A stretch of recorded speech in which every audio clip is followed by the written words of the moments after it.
Like 20, so over more than 11? You agree? Okay. More than 11. Okay.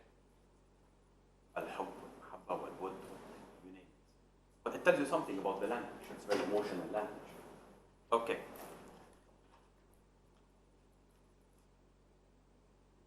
There are no... Yeah, you don't have capital letters.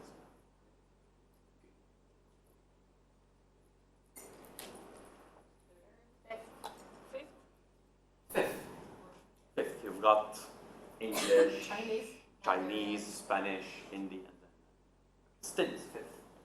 Thing.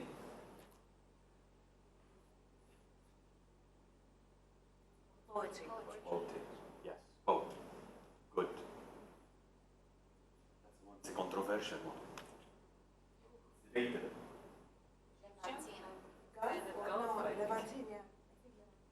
Because you're from Levantine. Gulf. Okay, well, this is debatable. I don't have 100% answer for you. So this is the Gulf obviously has a lot of proximity with the Standard Arabic, but also the Levantine. It's not that far. Okay, so but they're all coming from the same language at the end. Dialects, but the same language. Definitely not North Africa. Yeah, certainly. Okay, good. Well done. All right, so yeah, as I said, this is the agenda for today. Okay? And we'll go through it step by step. So, raise your hand if you know one language.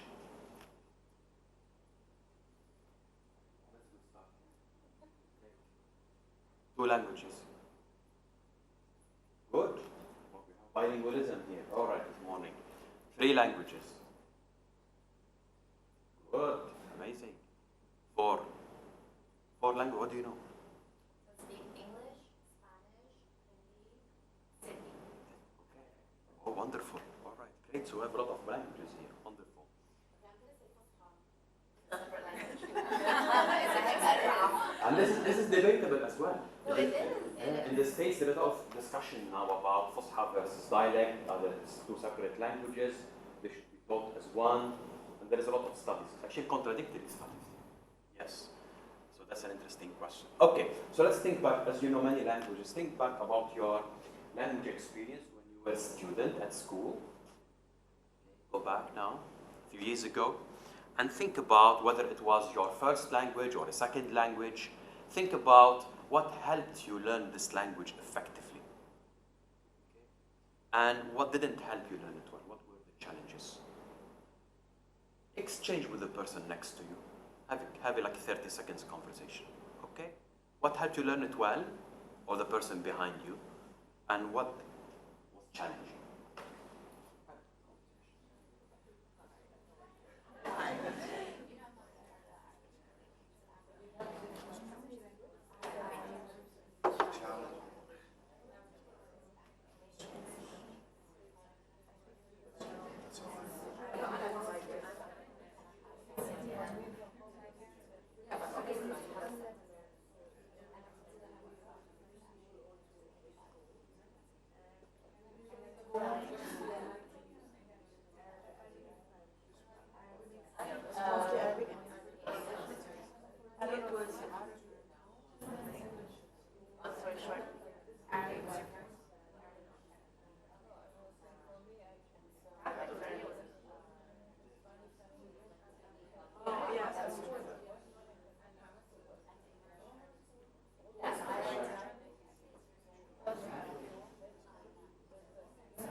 When did you start?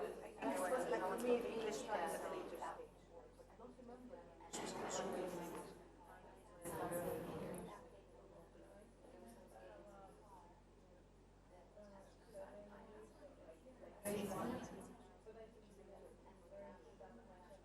Okay, shukran. Thank you. Anybody would like to share some thoughts on your experience learning another language or your mother tongue? Thank you for being here, the only father. My mother speaking to me in Arabic. That's how we learned. We were in London. I was saying what we detested was going to weekend school once a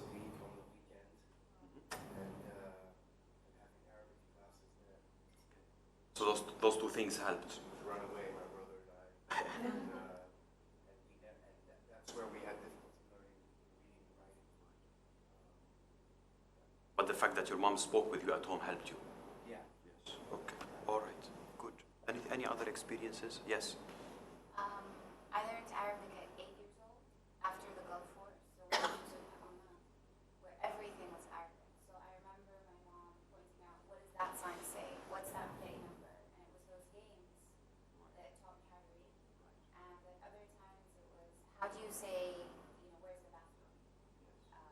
When we were in Spain, and that's how I learned Spanish. I think those were the two things. Also the environment at home, the support at home, and also the support of the society here. Yes. Everybody in Amman speaks Arabic. Immersion. In the community. Yeah. Right. Anything else? Well, in my case, I learned English in school. Mhm. The society was not of English at all. I was not listening English, so it was every day, like repetition. But then you don't know if you're really learning until you need to practice. Yes. That happened later on. So being immersed in this kind of environment as well. Okay. Any last thought? Cartoons when I was Cartoons. yeah. Yes. Yes. Arabic, like Arabic cartoons. And in fact, Arabic was technically my first language. I know Okay. it's not obvious today. Okay. But yeah, so with English, when I first moved to the US, it was definitely kind of watching Spanish language. That helped. Yeah, and interesting when you're saying that sometimes we feel, oh, this language is my first, I live in this country, I use another language for some time, almost they come similar, and then it bounces back, so that's normal. Okay, thank you. So this is kind of the Arabic language department falls under the world language department at the school. Because we offer Spanish and French in middle school and high school as well. So, and we approach, at ASD, we approach the learning of languages the same way. And this is kind of our philosophy. So just take a few seconds to read it, and then let me know if what word you might really stick out for you, or a phrase.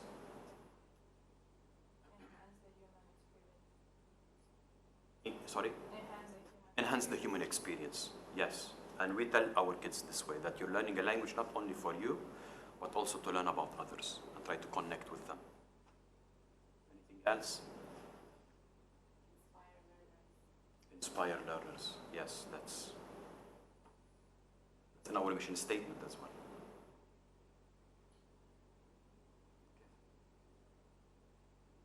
And we believe that language and culture are very connected. We cannot teach about the language without teaching about the Arabic culture as well. And kids do comparisons as well. Oh, they do this in the UAE culture or Arab culture, they do this in the Spanish culture or the American culture, whatever it is. And it enriches the experience. So, and we'll talk about this more in the presentation. You will see some pictures of students working. I don't necessarily comment on it, but just have a look. It's middle school kids arranging parts of a story. Okay, so we offer Arabic for all students K to 12. All students have the opportunity to take Arabic while they are at ASD. Okay, we have two main tracks: Arabic as a native language and Arabic as a world language. When I first came here, we used to call them Arabic native and Arabic non-native. And this non-native, it has a negative connotation. Okay? Arabic as a world language. All right, so the Arabic as a native track, it is designed for students who have a basic fluency in speaking. Okay? They're native, we're assuming they have a native basic speaking fluency. It makes sense? So when they come to the school, we focus more with them on reading and writing, literacy. Okay? If you want to think about somehow the American student who joins the school, who already speaks English, and then at the school they work more with the student on reading and writing and the alphabet and the literacy, it's somehow the same concept when it comes to native. Okay? Now the AWL strand is for those kids who really need the basic foundation in speaking. Okay? How to order a meal at a restaurant, how to greet, how to introduce themselves, how to talk about their daily routine, what do they do at school or in the weekend, those kind of things. Okay? And research tells us that a child cannot master reading and writing in any language unless they have a basic fluency in speaking. No way. So if you bring a child in any language, you don't teach them speaking, you're just reading and writing, they're not gonna get well. They're not gonna reach a point where they are good at it. Why? Because they lack the speaking foundation. Okay? This is the language of acquisition. All right, so for placements, for new students, we do an online placement for middle school, high school. For elementary kids, when they join, the Arabic teachers, we assess them, okay, to see what's their level. Now, this is mandated by the Ministry of Education, okay, and KHDA. All students registered at ASD under Arab passport, one of the 22 Arab countries, have to be in native Arabic, regardless of their level. Okay? Now, whether we agree with it or not, that's a requirement. And returning students, they follow our normal progression of courses and levels. You can find it in the course guides. K1 and K2, we call it Exploring Arabic. They meet half an hour every other day. Grade 1 to 2, they meet also 30 minutes. Actually 30 minutes every day, grade 1 and 2. And 3 and 5, 45 minutes every day. And then you see that in grade 1, we start the 2 tracks of Arabic as a word language and Arabic as a native language. And it continues all the way till grade 12, the tracking. In elementary school, every child has to take Arabic. It's a requirement. And after grade 5, when they go to grade 6 and middle school, they can choose between Arabic, Spanish, and French. Okay? Unless, again, they're registered in the school under Arab passport. They have to continue taking Arabic. They are in Arab passport and they are AWL. They have to continue. Sorry, repeat the question. If they are in school with Arab passport, but Registered in the school under Arab passport. Yes. well, No, that's different. No, that's very important to differentiate. She's registered Yeah. with Arabic, but Yeah. she's an AWL. Okay. But if she is an AWL, can she choose Arabic and another language? In elementary school? And middle school. Okay, that's a good question. So if I'm a student registered at ASD under Arab passport, okay, because some students have an Arab passport, but they're not registered with their Arab passport. That's why I want to differentiate between those two.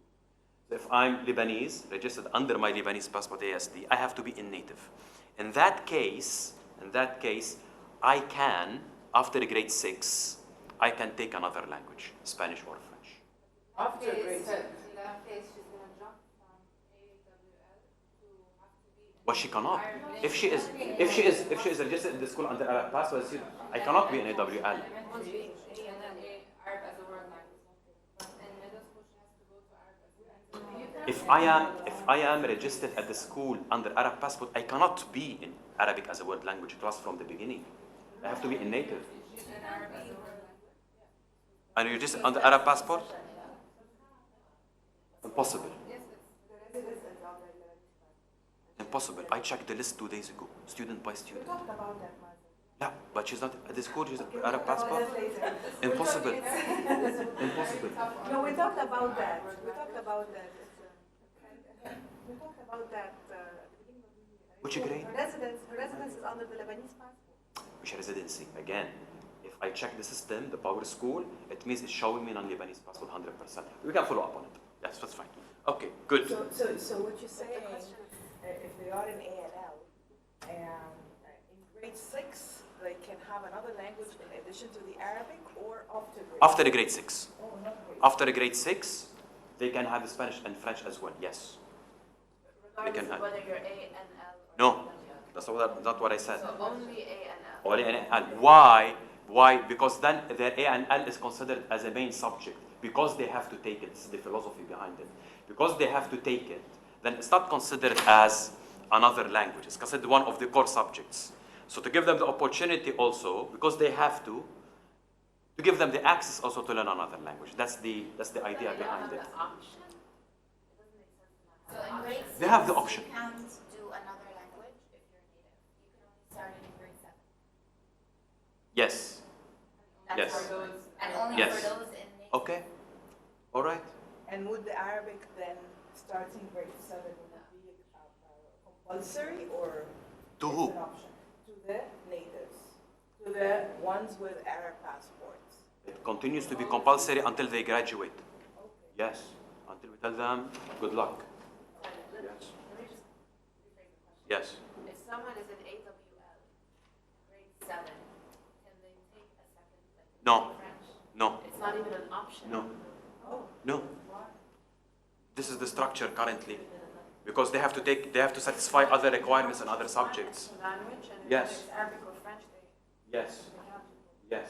Okay. Okay, who decides this? It's a current structure in the middle school and the high school because the philosophy behind it, they have to satisfy a number of requirements from other subjects for college requirements as well. So that's something, that's not an item for discussion for now. I'm just telling you what is currently in place. They are Okay. AML, but non-Arab passport holders, they can take a second language, right? Yes. Yes. Okay. All right. I'm glad you're asking those questions because it shows that you want your child to learn more than one language. That's good to have this multilingual appreciation, actually. Yes, that's good. Okay. In middle school and high school, students are recruited by proficiency, not by grade level. Okay? So pay attention to this. So when we say Arabic 1 or native 2, it doesn't mean grade 6 and grade 7 or grade 8 or grade 9 alone. Many schools do this, and it's a good practice. So we group them by their language ability. Okay? So they will be mixed in one class from different grades. Yeah. We avoid, because we have multiple sections sometimes, we avoid having a grade 9 child with a grade 12. That's developmentally, Yeah. it's a bit hard. Okay? But you might see grade 9 and grade 10. It's totally fine. Okay? Or grade 6 and grade 7. Numbers? Like any other subject. 15, 20, I think 22 is the capacity. But we don't have much 22 classes. But that's the capacity. Yes? I didn't understand, so in grade 1 and 2 it's AWL, but 3 and 5 it was A and B. Okay, let me repeat. So grade 1 and 2, we have 2 tracks. Arabic as a world language, Arabic as a native language. Okay? Starting grade 3, we have one more. So we divide the AWL into 2 levels. AWL-A is for those kids joining the school for the first year. First time they learn Arabic. Okay? AWL-B have learned Arabic before, and they continue. Just kind of more differentiation, more tracking. But they both are within the AWL track. Did I answer your question? Good. Okay. I think I already said this. This is the number of minutes each class has for Arabic every day. And by the way, we have 3 wonderful Arabic teachers here sitting in the back. So the 30 minutes is with the time when they go to their class to see the teacher and they come back to their class? This is the actual, yes. This doesn't include, it doesn't include the transition time. Okay? So 70, 80 minutes. It differs from a day to a day sometimes here, based on the day in the middle school and high school. But 40 minutes, right? It includes everything. Yes. All right? We give them a few minutes for transition. 30 minutes, there's a 5-minute buffer, I think is what you're saying, Shay. And they end up like 20 minutes? No, there's, on the schedule, there's 30 minutes for Arabic, but then there's like 5 minutes before their next thing. 30 minutes actual instructional time. There is a transition time. Sometimes they have very few minutes to go from a class to a class, but that's exactly the number of instruction time in the schedule. Yes. Okay? Yeah. Learning time. It's the learning time. Actual learning. Yes. Yes. Okay. Now again, I've seen programs that approach this differently. Some programs have every other day, but for a longer period of time. Whatever. Yeah. Is there a reason why K1 and K2 don't get Arabic every day? Like, why did you decide like K1 and K2 to get every day? Why did we decide this?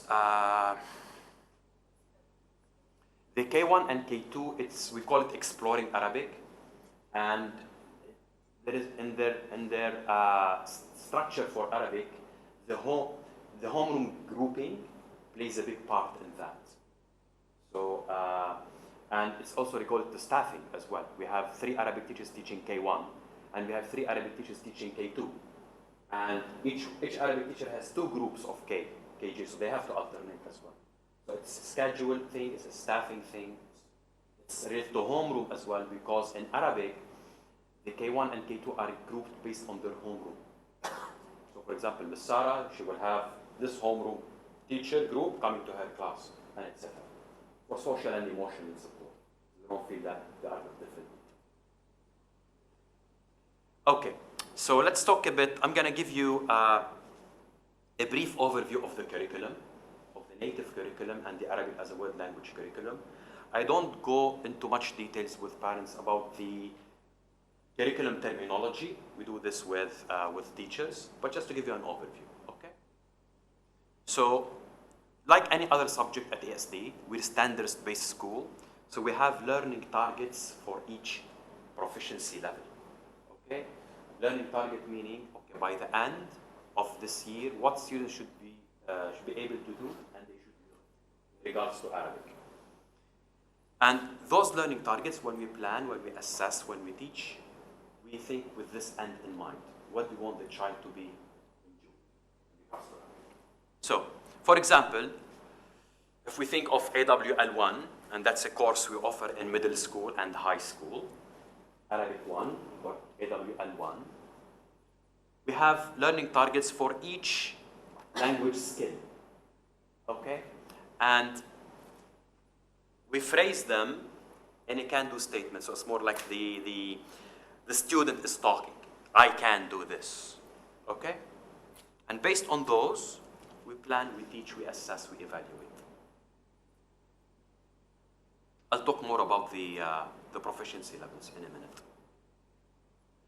I'm not sure if you can do this clearly, but our Arabic as a word language curriculum framework is based on the American Council of Teaching Foreign Languages, ACTFL. Okay? It's based in the States. What ACTFL did for each language, and specifically for Arabic, they did proficiency levels. Okay? And those proficiency levels are 3: novice, intermediate, and advanced. And each one of those proficiency levels is divided into a sub-level category. So we have novice low, novice mid, novice high, intermediate low, intermediate mid, intermediate high, advanced low, advanced mid, advanced high. Okay? And in each one of them, it tells us what students should be able to do. So for example, if I look at novice low, the student can give lists, uses only memorized phrases. Says, hi, how are you? I'm fine. Good morning, good morning. Assalamu alaikum wa alaikum assalam. كيف حالك بخير. Okay? And occasional short sentences. And then they move on. So this kind of the learning ladder we refer to in our Arabic as a word language program. Okay? And this is shareable with you. It's not a secret. Do you happen to classify the kids and put them in the level where they are? Yeah, that's the point of it. This piece of information is available for us, and would we know? Which piece? Would we know where our kids, where do they fall? Of course, yeah. Even when we name, if you noticed, when we name the courses, if you go to the course guide, when we name the course AWL1, we put under each course title the proficiency level. So you look at Arabic 1, okay, you say, okay, by the end of Arabic 1, they should be at novice mid. So you go to this one here, novice mid. So if my child is in Arabic 1, by the end of the year, they should be able to do those things.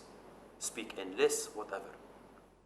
Now we have a more comprehensive document for us as an Arabic department when we plan, but this is kind of a general overview. Yeah. I'll talk in a minute about the native. It's a different structure. I'll talk about the native in a minute. But it's a different structure. Yeah? Arabic as a word language, yes. Okay? Okay, so also about the Arabic as a word language now, we didn't move to the native. We'll move to the native in a minute. As I said, it's based on the ACTFL proficiency levels, which is worldwide acknowledged, okay? And there is a lot of research has been done on those levels. Many international schools use them as their framework for proficiency and for placement and for leveling kids. And the units, when we co-create the units, we keep the students in mind, and sometimes even we involve the kids in choosing what vocabulary they need to know about this kind of thing, whether it's a restaurant, whether it's the doctors, whether it's about the family, whatever it is. So there's a lot of involvement with the children. Okay, that's for the AWL. Any questions before we move to the native? For the native, so historically, the native Arabic program has been also following the ACTFL framework, but we changed that. Okay?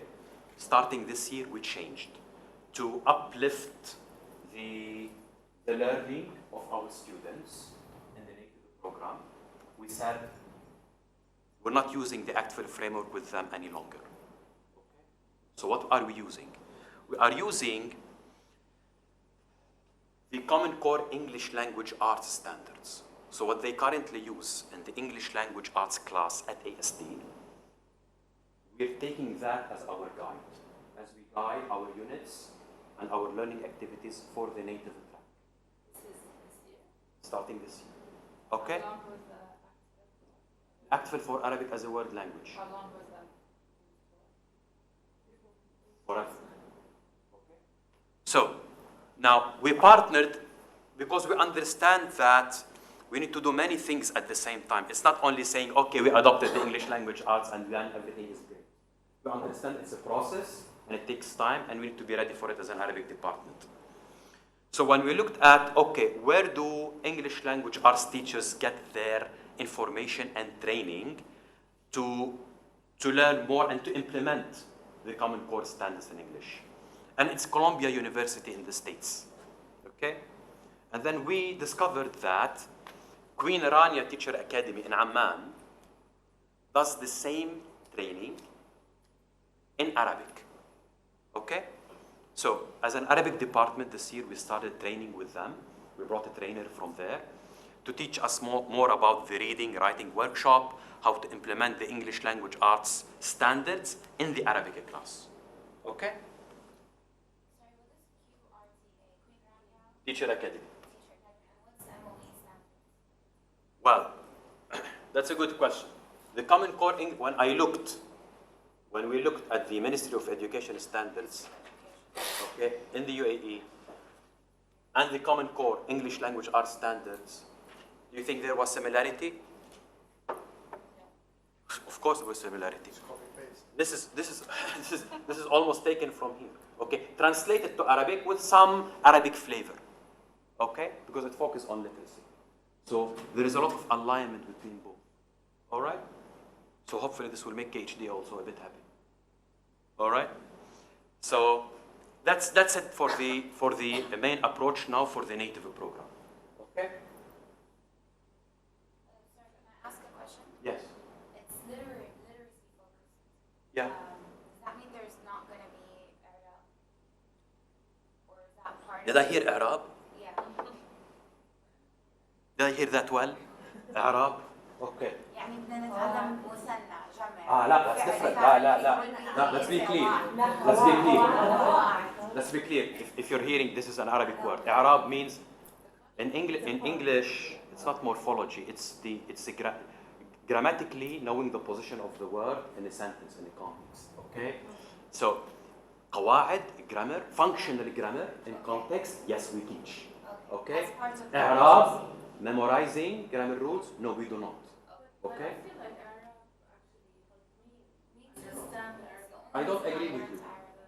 To be honest, I don't agree with you because I haven't seen anybody when I'm sitting at a coffee shop telling me, Mr. Mazen, أعرب لي هذه. Right. No, بس الإعراب يعلمك إنه من الباب it's always with a كسرة. That's different. That's not Arab. Please. That's not Arab. That's functional grammar. Okay? Arab is just memorizing and telling me again, oh, this is كسرة وعلامة ضمير كسرة ضاير على آخره. Functional grammar when we teach them, oh, this is a verb, this is a past tense verb, this is a present tense verb. How do I change this past tense to become a present, vice versa? That's really good stuff. Okay? Because that's usage. That's usage. Yeah, but not memorizing. Here we go. Okay? When you dissect the sentence. Yeah, that's not i'rab. That's good. That's good. That's good practice. Yeah, that's they do it in English. That's understanding how the sentence works, right? Where the subject, what is the object, what is the adjective, right? So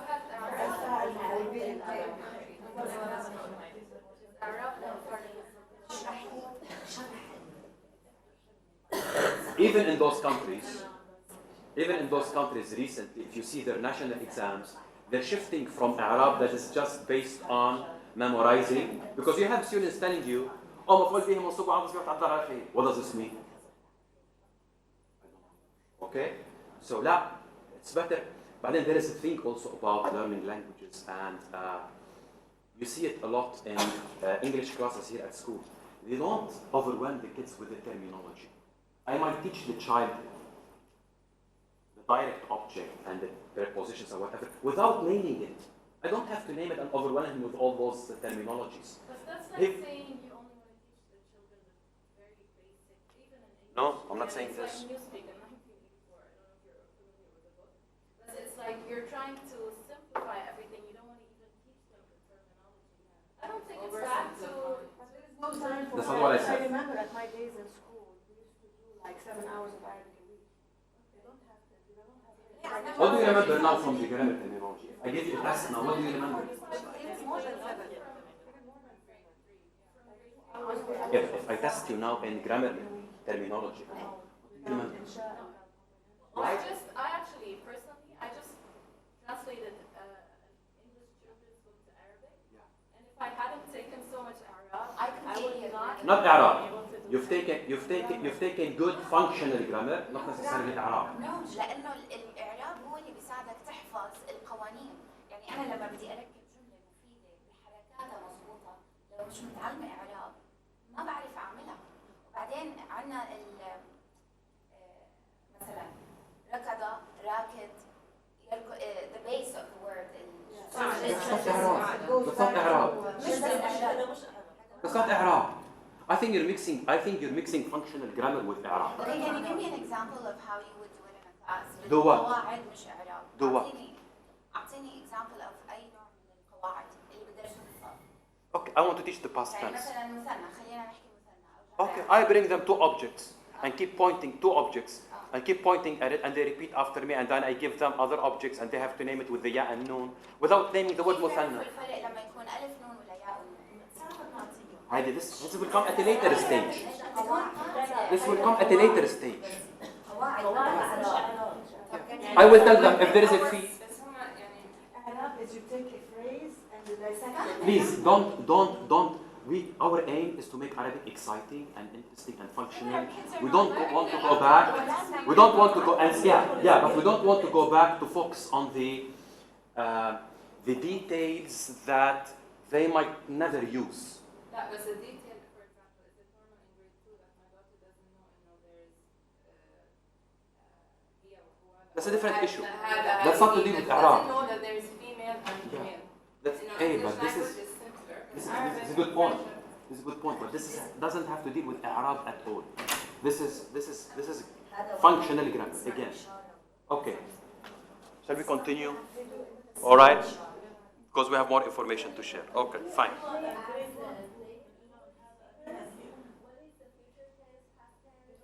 They don't know. They just say it. Arabic and English.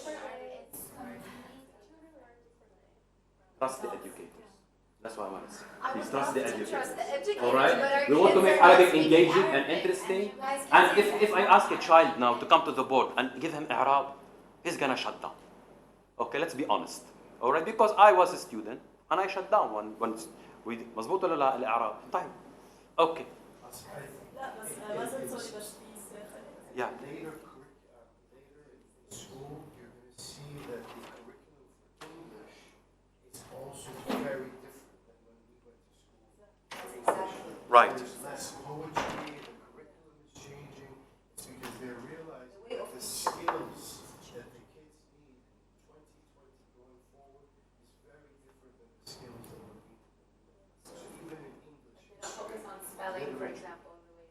Well said, well said. Thank you. Okay, so just to give you another example of the English Common Core standards that we are implementing in Arabic. So if we look at the grade 4, for example, again, because I said it's literacy focus meaning reading and writing focus. So this is for reading comprehension. The students will comprehend grade level texts, ask and answer questions about the text, and retell to determine understanding, retell the text or the story, okay? For writing, writes to communicate ideas and information effectively in narrative, information, and opinion texts. Now, when I'm reading this, I want you to draw some, you see the focus on literacy, how this native framework is different than the Arabic as a word language that focuses more on the speaking fluency. The writing process uses the writing process to generate ideas, those kind of things, okay? Why? Because there is an assumption here that this child knows how to speak Arabic, has a basic fluency in speaking. So the time spent in class is not mainly on speaking, is on reading and writing. That's an important thing for you to know, okay? Especially those of you who are Arab parents. Yes? Yeah, please. Just a comment on what you're saying, that when a native language speaker, like even an English native language speaker, comes to the school in K1, it's assumed that this student has gained enough vocabulary to express his daily life, what he does in his daily life, and even in the past tense. And like he can say, yesterday I went with mom and dad. He's able to use some sentence connectors. He's able to use some adjectives in K1. So the student has enough information in his own mother tongue to be able to start building upon that. In Arabic, this is what the expectation is. If he or she is going to be in grade 1, or this is where we have the native stream, it's expected that he comes from home having enough vocabulary to express what he does in his daily life and to say what he likes or he dislikes. This is when we can add on top of that to make it a literary rich language for him or her. But when they are lacking the basics, it becomes a very challenging task for the teacher and for the educators to be able to try to spoon feed him or her with the words that he's supposed to know about his or her daily life. Probably grade 1 is too late to start. Yeah, he should come from home. No, I don't think that was Farah is saying. What Farah's point is saying, when a child comes to K1 with their mother tongue, the research tells us they should know between 1,500 to 2,000 words. By the time they reach grade 1, they will lose it, believe me. And the efforts that I put with my children before they came to K1, and singing and movies and watching. Why they will use it? لأنه ما في practice بالمدرسة.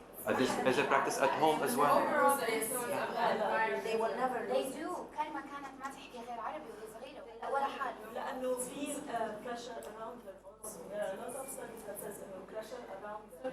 Even my own kids, with time, they're losing this interest of speaking Arabic with each other because there's a lot of pressure around them.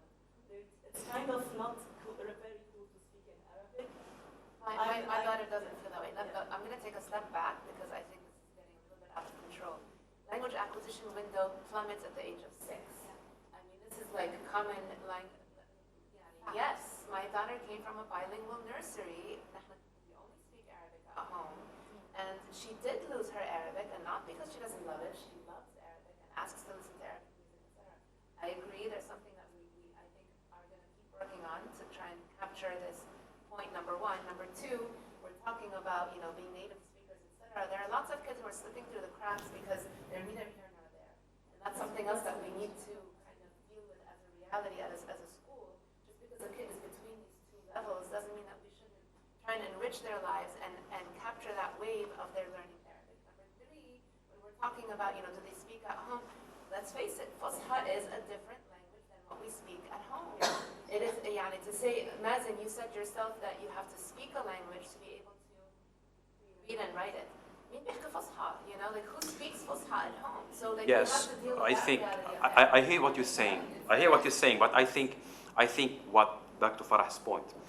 as a native speaker in any language, when I'm entering K1, I should know 1,500 to 2,000 words. I should be able to speak, okay? So if I'm a K1 student entering the school, I don't have this, regardless of what happens after.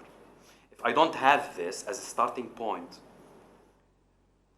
it's gonna take me a lot of effort, and it's gonna take a lot of effort from the system, i.e. the school, to catch up on those 4 years when I entered the school and I didn't learn my mother tongue. I think that's the point what she's trying to say. Now, there are challenges, yes.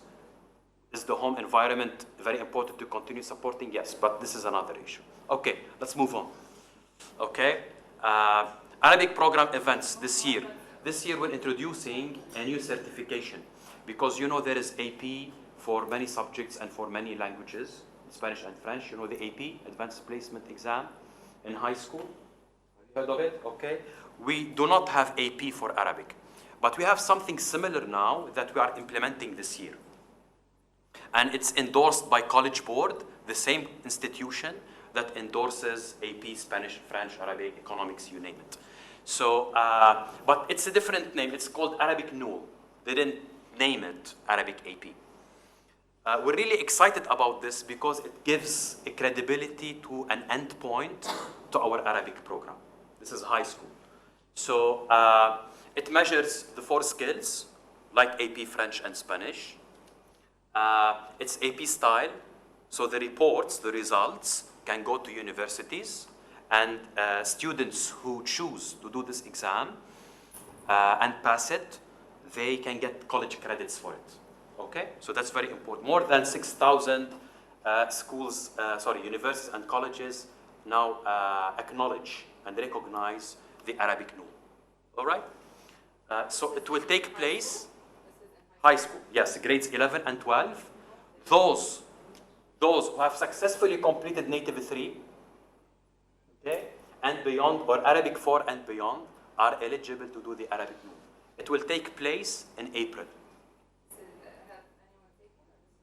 It's new, this year, okay? Well, actually, the whole thing started last year, so we're trying to kind of see if it's good for us. But yes, it is accredited. All right, so in April, the kids will, we're negotiating with College Board that that ASD becomes a testing center. So the kids don't have to go to the States to do it. They can do it here in Dubai at ASD. All right, there is a fee, like any other AP exam, fee associated with it. More logistics and details will go out later. Ask a small question. What's the average class size of grade 11 native 3 students, and how many kids do you have in the class currently? I don't have it on the top of my head. But is it like 5 or I know 10? the capacity in any subject is 22, 23. No. How many actual kids enrolled in native 3 in grade 11 and 12? I don't have the answer right now. I'm just telling you, in general, we do not exceed 22 or 23. Okay? My point is that most kids will never get to native 3 at the rate of Arabic we're going. Yeah. No, that's not true. In high school? Yeah, Yeah, we have. that's the highest level. Native 3? Yeah. We have more than native 3. We have native 5 and sometimes we have native 6. قصدي أعلى مستوى بالعربي يعني. No. كم إيه كم حدا في فوق ال10 أطفال ولا 5 We have. Yeah. And it's not about numbers here. It's not about numbers. My point is it's like a funnel, so you've got all these Arabic students, and then it just goes by grade 7, most of them will choose French or Either the Spanish children because give up, or the they kids get give up, classified or- as Arab language. But they're still in the Arabic track. Right. Okay. That's what she's asking. How many end up in the, I mean, under grade 11 and 12? How many are actually in Arabic? We have number 15, 6. I don't have the exact number now, but we have. Yeah. But that's also depends on a personal choice sometimes. Yes. Good question. If the child who is a non-native Arabic speaker, part of the 8 of them, if the child decides to continue and goes to Arabic, middle school, high school, is there any chance for them to transition to the native program, or do they always remain in the 8 of them? Theoretically, yes. Yes, but we need to make sure that they satisfy the requirements to move to the native.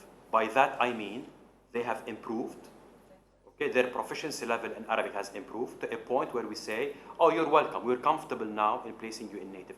And we had a couple of cases in the past of kids who go sometimes, especially high school, who go to intensive language camps in the summer, or really they work, and they're really motivated kids. We had a couple in the past. It doesn't happen a lot, but yes, it happens, yes.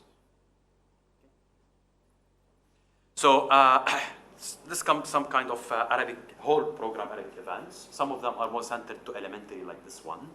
The Arabic author visit, that's an annual event we do. We bring an Arabic author here on site for 4 days. They interact with the kids, they read stories with the kids, and they do a Talk Tuesday also for parents. So November 12th, keep this date in mind, but the session will be in Arabic, okay? We have an Arabic author coming, and then she will do the same. And it's really exciting for the kids to see the author in front of them who wrote the books and the stories that they deal with in class. The Arabic book fair also happening the same week, the same days, because we thought in the past we used to do them separately, and then we thought there is much more benefit in doing them at the same time. So the Arabic book fair also will be running with the Arabic author visit. And during that time also, as parents, you can come and buy books. The kids will come during Arabic classes and buy books. And we will make sure also in the Arabic book fair, we have books for the author visiting. And then the kids like it when the author signs their books and those kind of things. Okay? Yes? Go to library for Arabic at all? Do they go to the library? Yeah, you know how. They go, they don't go, they don't go as regular as English, but they go. As a classmate. Yeah, especially the natives. Yeah. National Day, 27 November. If you're new to the school, it's a big event on the green field. We have many stations, especially for elementary, henna and falcon show, what else? And they eat the lugaymat, okay, those kind of things. With the performance, see you, take care, bye-bye. Thank you so much. Welcome, welcome. And musical performances. For middle school, high school will be on, I think they will be on Inspire this year during the National Day. But for middle school, they will have a middle school assembly dedicated for National Day, okay? The Arabic Week, it's more an internal thing. It happens in April 15 to 19, also celebrating Arabic at the school. A lot of activities, a lot of events for the kids. In the past, we had a calligrapher come, a musical performance, a music band coming and teaching the kids some songs in Arabic. Also, you're incorporating Arabic culture within the program. We have, on a regular basis, elementary school Arabic trips to various sites in the UAE. Last year, they visited, one of the groups visited the cultural center. From kindergarten or from what grade? Do we do it in KG? Grade 1. Grade 1, starting from grade 1. All right, so when you think of, as a parent, how can you be involved in the program? 2 main things come to mind. You can help us if you're really excited, interested in organizing an event, you have an idea, please reach out to us, okay? And we started 2 years ago. We didn't do it as much last year, but this year we'll do it more. The guest speakers coming to Arabic classes as a parent. If you know Arabic, you can come to class and read a story to the child. Okay? And the Arabic teacher can reach out to you where you can sign up. The kids really love it. Library, we talked about the library. Remember, we have 2,000 plus Arabic books in the library, fiction and non-fiction. They're really quality. We make sure to order quality material and quality content and graphics, etc. And you can check them out. They're mainly stationed in the elementary school library. Okay? And it's geared toward elementary school level. Yes. Yes. Now it doesn't mean a middle schooler cannot read them, but the design, the audience, the purpose is elementary. Yeah? We have more books in the mid-secondary library targeting middle school and high school kids. Reminding you of the Arabic resource page, especially in elementary school. It has a lot of material, songs, clips, videos, you name it. What is this page, sorry? It's the Arabic resource page. Our school. No, not Power School. Check with your child's Arabic teacher. You can get to it from Power School. You go to the Arabic and then there's a link on the side. Great. But if you cannot find it, contact your Arabic teacher. She will direct you. Tech resources, we have iPads. This is with the IT department. And it's always increasing. MacBooks for middle school and high school, and iPads for the elementary ones, the younger ones.